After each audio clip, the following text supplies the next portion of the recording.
Science, maths, technology અને engineering જેવા વિષયમાં શાળાના લેવલે જ વિદ્યાર્થીઓ રુચિ આપે અને તેમાં આગળ વધે તેવા હેતુથી ગુજકોસ દ્વારા દર વર્ષે ક્વિઝનું આયોજન કરવામાં આવે છે. જેવી રીતના આ વર્ષે પણ ક્વિઝનું આયોજન કરવામાં આવ્યું છે. આ ક્વિઝ દરમિયાન ધોરણ 9થી 12 સુધીના વિદ્યાર્થીઓ ભાગ લઈ શકે છે. આ ઉપરાંત આ ક્વિઝમાં જીતવા પર વિવિધ પ્રકારના ઇનામ પણ આપવામાં આવે છે, જેથી કરીને વિદ્યાર્થીઓ આ વિષયમાં વિશેષ રુચિ લે અને તેના અંગે જાણકારી મેળવીને આગળ પોતાનું ફ્યુચર બનાવે તેવા હેતુથી તેમને પ્રાઇઝ અને રાજ્ય કક્ષાએ રમવા માટેની પણ સુવિધા પ્રોવાઈડ કરાઈ છે. નમસ્તે, હું ડૉક્ટર વિભા વૈષ્ણવ, માનદ નિયામક, આણંદ જિલ્લા લોકવિજ્ઞાન કેન્દ્ર. અમારું લોકવિજ્ઞાન કેન્દ્ર Gujarat Council on Science and Technology ગુજકોસ્ટ ગાંધીનગર દ્વારા અનુદાનિત છે અને સરદાર પટેલ યુનિવર્સિટી દ્વારા સંચાલિત છે. આજે વાત કરવાની છે ગુજરાત સ્ટેમ ક્વિઝ 3. ગુજરાત રાજ્યમાં Gujarat Council on Science and Technology ગુજકોસ્ટ ગાંધીનગર દ્વારા છેલ્લા 2 વર્ષથી સ્ટેમ ક્વિઝનું આયોજન કરવામાં આવે છે.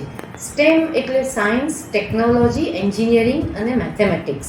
તો આ 4 વિષયોમાં વિદ્યાર્થીઓનું જ્ઞાન વધે અને એમને એની તૈયારી કરવાનો ઉત્સાહ મળે, એને પ્રોત્સાહન પૂરું પાડવા માટે એક વિશેષ સ્કીમનું આયોજન ગુજકોસ દ્વારા કરવામાં આવ્યું છે. આ સ્ટેમ ક્વિઝ નિઃશુલ્ક હોય છે. એમાં ગુજકોસ્ટના પોર્ટલ ઉપર, એની વેબસાઇટ ઉપર જઈ અને સ્ટેમ ક્વિઝ માટે રજિસ્ટ્રેશન કરાવવાનું હોય છે અને 9થી 12 ધોરણના વિદ્યાર્થીઓ આ રજિસ્ટ્રેશન કરાવી શકે તેમ. આણંદ જિલ્લામાં 8 તાલુકામાં આ અલગ અલગ રીતે એના ઇનામો આપવામાં આવશે. એટલે કે દરેક તાલુકામાંથી પહેલા 10 વિદ્યાર્થીઓ જે આવ્યા હશે એમણે સ્ટેટ લેવલની કોમ્પિટિશનમાં ભાગ લેવાનો. એ ઓફલાઈન હશે, સાયન્સ સિટીમાં જઈને, કે જવાની વ્યવસ્થા અહીંયાથી કરવામાં આવશે લોકવિજ્ઞાન કેન્દ્ર દ્વારા. એ દરેક તાલુકાના પહેલા 10 વિદ્યાર્થીઓને ઇનામ આપવામાં આવતા હોય છે. ગયા વર્ષે જે પ્રમાણે હતું એ પ્રમાણે પહેલા નંબરને ટેલિસ્કોપ, બીજા, ત્રીજા, ચોથાને ટેલિસ્કોપ, પહેલા નંબરને ટેબ્લેટ, પછી ડ્રોન કિટ, પછી રોબોટિક્સ કિટ, આવા બધા મોટા મોટા ઇનામો આમાં આપવામાં આવે છે, જેથી વિદ્યાર્થીઓને પ્રોત્સાહન મળે. આ ઉપરાંત જો કોઈ વિદ્યાર્થીને મોબાઈલની કે કમ્પ્યુટરની સગવડ ન હોય અને અમને જાણ કરશે તો અમે પણ એની વ્યવસ્થા કરીશું કમ્પ્યુટર સેન્ટરમાં અમારા, અથવા તો દરેક તાલુકામાં CRCમાં અથવા BRC ઓફિસમાં પણ એની વ્યવસ્થા કરવામાં આવશે. હવે આપણે જાણીએ કે આ ક્વિઝ માટે ઓનલાઈન કેવી રીતના રજિસ્ટ્રેશન કરાવવું.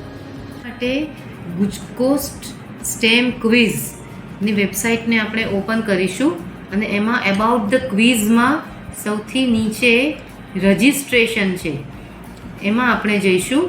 રજિસ્ટ્રેશન અને રજિસ્ટ્રેશન પર ક્લિક કરતાં એ એન્ટ્રી અને એલિજિબિલિટી કહેશે. 1 જુલાઈએ તમે 9થી 12માંથી કોઈ પણ એક ધોરણમાં કોઈ પણ બોર્ડમાં હોવા જોઈએ અને આ first name, middle name, last name, date of birth, gender, mobile number, email અને એક ફોટોગ્રાફ અપલોડ કરવાનો હોય છે અને ક્વિઝ નેમ અને standard, school name, school index number અને સ્કૂલ એડ્રેસ, બસ આટલું જ લખવાનું હોય છે અને બોર્ડ અને સ્ટેટ, અને પછી સબમિટ કરવાનું હોય છે.